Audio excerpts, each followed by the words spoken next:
नमस्कार दोस्तों, हमारे चैनल ज्ञानधारा एसटीपी में आपका स्वागत है। मैं आशीष कुमार आज फिर आपके लिए एक ओशो की नई कहानी लेकर आया हूँ, एक नई सीख लेकर आया हूँ। और दोस्तों, यह ओशो की कहानी हमें बहुत कुछ सिखाएगी, इसलिए इस कहानी को आप लोग पूरा सुने। तो आइए दोस्तों, अब हम आपको ओशो की कहानी की तरफ ले चलते हैं। जैसे कि एक दर्जी था और उसका एक ही लड़का था और वह पढ़ने जाया करता था। और जब उस लड़के को समय मिलता तो वह अपने पिताजी के काम में हाथ बटाता था।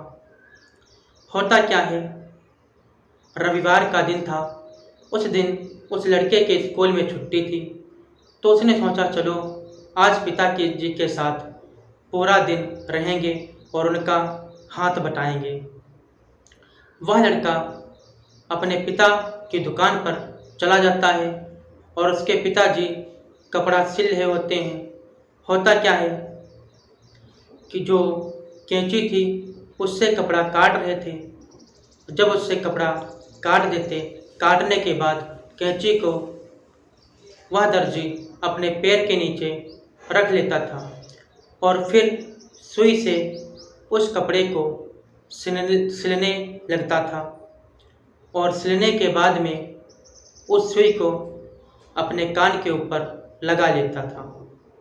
वह लड़का बहुत ही देर से सब कुछ देख रहा था कि जो कैंची थी उसको पैर के नीचे उसके पिता दबा लेते और सुई जो थी सुई को कान के ऊपर लगा लेते।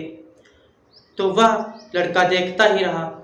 फिर वह सोचता लड़का कि पिताजी कैंची को पैर के नीचे और सुई को अपने कान के ऊपर क्यों लगा लेते हैं। तो जब वह लड़का पिताजी के पास गया और पिताजी से बोला कि पिताजी, मैं आपसे एक बात पूछना चाहता हूँ। तो उसके पिता ने कहा, बताओ बेटा, क्या बात है।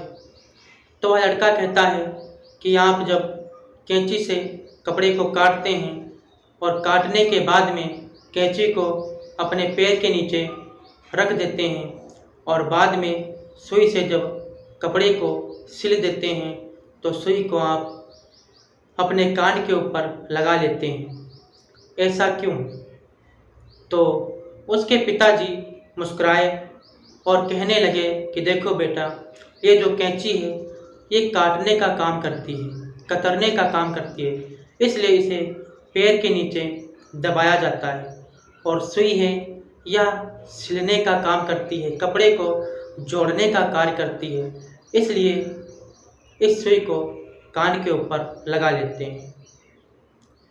तो दोस्तों, यह ओशो की कहानी हमें यह सिखाती है कि समाज में कुछ ऐसे व्यक्ति हैं जो समाज को तोड़ने का काम करते हैं, काटने का काम करते हैं।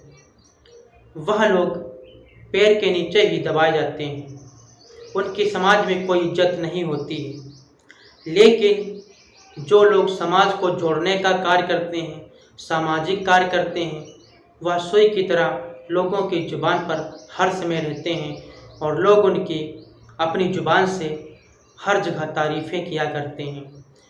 तो आज से ही आप लोग सुई बन जाओ, लोगों को जोड़ने का कार्य करो, फिर वो चाहे परिवार हो या समाज हो, जोड़ने का कार्य करो। कतरने का काम, काटने का काम मत करो, बांटने का काम मत करो। तो दोस्तों, मैं आशा करता हूँ आपको यह कहानी अच्छी लगी होगी और मैं अगली वीडियो में मिलूँगा एक नई कहानी के साथ। तब तक के लिए नमस्कार।